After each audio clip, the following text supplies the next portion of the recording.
자, 우리가 앞에서 선생님이 확산이랑 삼투 두 개를 통해서 우리가 물질 교환이 일어난다 그랬어요. 그래서 확산에 대해서 지금까지 여러분들이 알아보셨고요. 이제 마지막 삼투에 대해서 한번 알아보도록 하겠습니다. 자, 일단 삼투 현상이 뭔지부터 한번 봐야겠죠. 삼투는요, 농도가 낮은 곳에서 높은 곳으로 뭐가 이동하느냐? 물이 이동하는 현상을 우리가 삼투라고 이야기를 할 겁니다. 됐죠? 자, 여러분들이 뭐 용매, 용질 이런 얘기를 들어보셨을 거예요. 그쵸? 자, 얘는 물질, 용질을 녹이는 친구들. 대표적으로 이제 물이 되겠고요. 용질은 뭐가 있을까? 뭐 설탕, 이런 애들이 용질이 되겠죠? 자, 그런데 우리가 그냥 여기서는 물이라고 선생님이 이야기를 해보도록 하겠습니다. 자, 아까 봤던 확산은요, 농도가 높은 곳에서 낮은 곳으로 그 분자가 이동하는 현상을 우리가 확산이라 그랬어요. 그래서 산소 분자, 뭐 포도당 분자 이런 애들이 이동하는 게 확산이었습니다. 그쵸? 어떻게 보면 얘는 이제 용질이 직접 이동을 하는 거고요. 얘는 용매가 이동하는 거다 이렇게 생각을 하시면 되겠죠? 그러니까 확산이랑 삼투는 어떻게 보면 반대예요. 그쵸? 삼투는 낮은 곳에서 높은 곳으로 이동하는데 뭐가 이동한다? 물이 이동하는 것을 우리가 삼투라고 이야기를 합니다. 자, 그럼 이 그림을 한번 보도록 할게요. 자, 지금 여기 U자관에 우리가 세포막이 이렇게 경계가 나뉘어져 있습니다. 됐죠? 자, 그런데 왼쪽과 오른쪽에 물이 똑같은 높이로 맞춰져 있고요. 요 보라색깔 용질이 이렇게 녹아있다라고 생각을 해볼게요. 자, 그런데 이 물의 양을 비교를 했을 때 얘들아, 자, 왼쪽과 오른쪽의 물의 양은 똑같은데 누가 알갱이가 더 많아요? 오른쪽이 알갱이가 더 많지. 그러니까 오른쪽이 고농도가 되고 왼쪽은 저농도가 되는 거예요. 이해하셨죠? 자, 그런데 만약에 우리가 확산이라고 한다면 농도가 높은 곳, 고농도에서 저농도로 요 보라색깔 알갱이들이 이동을 해야 될 거야. 그치? 그런데 보니까 요 가운데 있는 막이 구멍이 너무 작아. 그래서 이 보라색 알갱이가 이동을 못하게 되는 거예요. 자, 그럼 이제 우리는 여기 왼쪽, 오른쪽의 농도를 맞춰줘야 되잖아. 그러니까 누가 이동을 한다? 물이 이동을 하는 겁니다. 물은 이 경계를 지나갈 수 있을 정도의 작은 사이즈거든. 자, 그래서 물이 어디로 가야 된다? 저농도에서 고농도로 물이 이동을 하는 거예요. 자, 그래서 보니까 어떻게 된다? 오른쪽에 물이 훨씬 더 많아지고요. 우리가 같은 부피를 따졌을 때 이 같은 부피 안에 알갱이의 개수가 똑같아진 거죠. 그러면은 이제 농도가 같다 이렇게 할 수 있는 겁니다. 자, 그래서 우리가 삼투는요, 다시 말하면 물 분자가 많은 쪽에서 적은 쪽으로 물이 확산하는 현상이다. 이렇게도 사실은 생각을 하실 수가 있어요.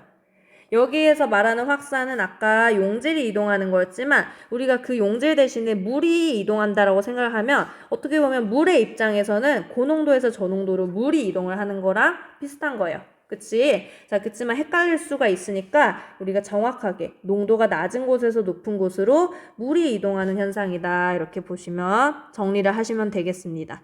자, 그래서 이 삼투 또한 분자가 혼자서 스스로 운동하기 때문에 에너지가 필요하지 않습니다. 누구처럼? 확산처럼 에너지가 필요하지 않은 운동이다. 이렇게 정리를 하겠습니다. 자, 그래서 우리가 이 세포를요, 농도가 다른 용액에 넣으면 삼투 현상에 의해서 물이 이동을 합니다. 그래서 세포의 모양이 변하게 되는데 한번 보도록 하겠습니다. 지금 보시면 정상 적혈구, 그리고 적혈구를 진한 용액에 넣었을 때, 그리고 적혈구를 증류수에 넣었을 때 이렇게 되어 있습니다. 자, 정상 적혈구 같은 경우에 얘가 지금 원래 적혈구의 모양이 되는 거예요. 가운데가 살짝 움푹 파인 원반형의 모양이 바로 적혈구의 원래 모양이 되는데요. 자, 요게 그림으로 나타내면 이렇게 되는 겁니다. 자, 보시면 이 적혈구를 기준으로 해서 적혈구 안쪽의 농도랑 바깥쪽의 농도랑 같은 거야, 얘들아. 그러니까 물이 들어온 만큼 나가고 들어온 만큼 나가고 하니까 모양의 변화가 없는 겁니다. 됐죠? 자, 우리가 이러한 액체를 뭐라고 할 거냐면 등장액이다 라고 이야기를 할 거예요. 같을 등자를 쓰는 겁니다. 자, 그 다음에 적혈구를 진한 설탕 용액에 넣었어요. 자, 진한 설탕 용액에 넣었으니까 적혈구 안쪽의 농도보다 바깥쪽의 농도가 더 높은 거예요. 됐니? 자, 그럼 여기 안에가 저. 자, 그리고 여기 안에가 고. 요렇게 되는 겁니다. 됐죠? 자, 그러면 여러분들 요 안에 들어있는 애들보다 바깥의 농도가 더 높으니까 물은 어떻게 이동해야 돼? 물은 안쪽에서 바깥쪽, 저농도에서 고농도로 물이 이동을 하는 겁니다. 됐죠? 그렇기 때문에 적혈구 안에 들어있던 물들이 밖으로 나가니까 쭈글쭈글해지는 거야. 됐니? 자, 우리가 이런 애들이 이제 고장액이라고 얘기를 할 겁니다. 자, 적혈구를 이번엔 증류수에 넣었습니다. 자, 증류수에 넣었을 때는 얘가 안쪽이 오히려 고농도가 되고요. 바깥쪽은 저농도가 돼요. 자, 그러면 물은 어디에서 어디로 가고 싶어? 물은 고농도 쪽으로 이동을 하고 싶은 거야. 그러니까 물이 적혈구 안으로 들어오게 되는 거고, 그래서 적혈구가 훨씬 더 빵빵해지는 것을 관찰을 할 수가 있습니다. 그 그림을 보면 적혈구가 어떻게 됐어요? 훨씬 더 부풀어 올랐죠? 자, 그러다가 나중에는 세포막이 빵 하고 터질 거예요. 자, 우리가 그러한 현상을 용혈 현상이라고 이야기를 합니다. 자, 그리고 이러한 상태의 이 액체를 우리가 저장액에 넣었을 때 이렇게도 이야기를 할 수가 있습니다. 됐죠? 자, 그래서 우리가 어떤 용액에 넣느냐에 따라서 같은 세포임에도 불구하고 모양이 달라지게 되는데 그 모양이 달라지는 이유가 뭐 때문이다? 물이 농도를 맞추기 위해서 이동을 하기 때문이다. 삼투 현상이 나타나기 때문이다. 이렇게 정리하시면 되겠죠? 자, 그럼 여러분들 교과서에서 이를 확인할 수 있는 실험들이 소개가 되고는 하는데 선생님이 2가지 실험을 한번 가지고 왔습니다. 요걸 한번 보도록 할게요. 자, 첫 번째 실험은요. 달걀 노른자를 농도가 다른 설탕 용액에 넣은 실험입니다. 이 달걀 노른자는 뭐를 알아보기 위한 거예요? 동물 세포를 알아보기 위해서 우리가 실험 재료로 사용을 했습니다. 자, 보시면 첫 번째 증류수에 넣었을 때 어떻게 됐느냐? 부피가 커지고 탄력이 감소했대요. 즉, 팽팽해졌다는 거예요. 더 팽창해졌다라는 얘기죠. 자, 이 말은 달걀 노른자랑 그 다음에 증류수의 농도를 비교했을 때 누구의 농도가 더 높았던 거예요? 그쵸? 달걀 노른자의 농도가 훨씬 더 높았던 겁니다. 얘가 고농도. 그리고 증류수가 저농도가 되는 거지. 그러니까 물이 어디에서 어디로 이동하는 거야? 물이 증류수가 달걀 노른자 안으로 이동을 하는 거예요. 그래서 얘네 농도를 맞춰주는 현상이 일어나는 거니까 달걀 노른자로 물이 들어가서 어떻게 된다? 훨씬 더 팽팽해진다, 커진다 이렇게 생각을 하시면 되는 겁니다. 됐죠? 자, 그 다음에 두 번째 10%의 설탕 용액에 넣었더니 부피가 줄어들고 쭈글해졌대요. 자, 그 말은 어디에서 어디로 물이 이동한 걸까? 달걀 노른자에서 이 바깥으로 물이 빠져나간 거예요. 그치? 그러면 누가 고농도란 뜻이에요? 그쵸? 10% 용액이 더 고농도였다. 그니까 바깥으로 고농도였다. 그래서 바깥으로 물이 이렇게 빠져나간 거죠. 여기가 저농도고. 자, 그 다음 세 번째 20%의 설탕 용액은요. 부피가 더 많이 줄어들고 더 쭈글쭈글해졌대요. 뭐야? 훨씬 더 바깥의 농도가 높아졌으니까 그만큼 그 농도를 맞춰주기 위해서 노른자 안에 있던 물이 더 많이 빠져나갔다. 이렇게 볼 수가 있는 겁니다. 자, 그 다음에 양파 표피세포 한번 보도록 하겠습니다. 이 친구는 우리가 식물세포를 관찰하는 거라고 보시면 되겠죠. 자, 똑같이 증류수 10%, 20% 설탕 용액에 넣었을 때 한번 볼게요. 자, 일단 첫 번째 증류수는요. 양파세포가 훨씬 더 원래 모양보다 부풀었어요. 자, 원래 모양보다 더 부풀었다는 거는 어디에서 어디로 물이 들어갔다는 거예요. 자, 증류수에서 양파세포로 물이 이동했다는 겁니다. 자, 그러면 어떻게 되느냐?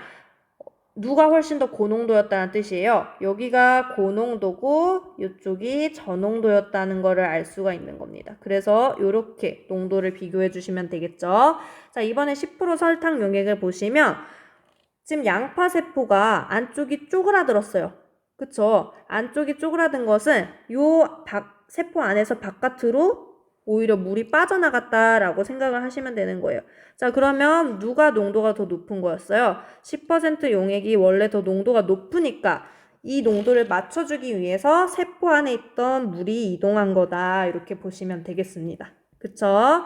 자, 그리고 나서 20% 설탕 용액은 바깥의 농도가 훨씬 더 짙어졌잖아. 그러니까 훨씬 더 많은 물이 빠져나간 것을 볼 수가 있습니다. 자, 그래서 보면 여기 지금 하얀 색깔 공간들이 이렇게 보이는데요. 자, 우리가 요런 벽, 얘를 뭐라 그래요? 세포벽이라고 했죠. 자, 그리고 요 안에가 바로 세포막이 떨어져 나간 거예요. 자, 세포막이 세포벽으로부터 분리되어 있습니다. 그쵸? 자, 우리가 요런 현상을 뭐라고 할 거냐면 원형질 분리라고 이야기를 할 겁니다. 자, 원형질 분리가 일어난다라고 생각을 하시면 되고요. 식물세포 같은 경우에는 세포벽이 있기 때문에 동물세포처럼 터지지는 않습니다. 하지만 원형질 분리가 나타난다. 이렇게 정리를 하시면 되겠어요. 자, 그럼 우리가 지금까지 한 내용을 한번 정리를 해볼 건데요. 세포는요, 필요한 물질은 외부에서 계속 공급을 받아야 돼요. 그리고 세포 안에서 생명활동을 하면서 만들어진 노폐물은 바깥으로 배출을 해줘야 됩니다. 자, 이러한 활동이 누굴 통해서 일어난다? 바로 세포막을 통해서 일어나게 되는데, 세포막은요, 세포 안팎으로 물질들이 출입하는 것을 조절을 해줍니다. 자, 조절을 하기 위해서는 어떤 일정한 조건에 의해서 조절을 한다 했고요. 바로 우리가 그것을 선택적 투과성을 가지고 있다라고 이야기를 했습니다. 그래서 선택적 투과성을 바탕으로 해서 조절하는 방식이 뭐가 있었어? 두 가지가 있었어.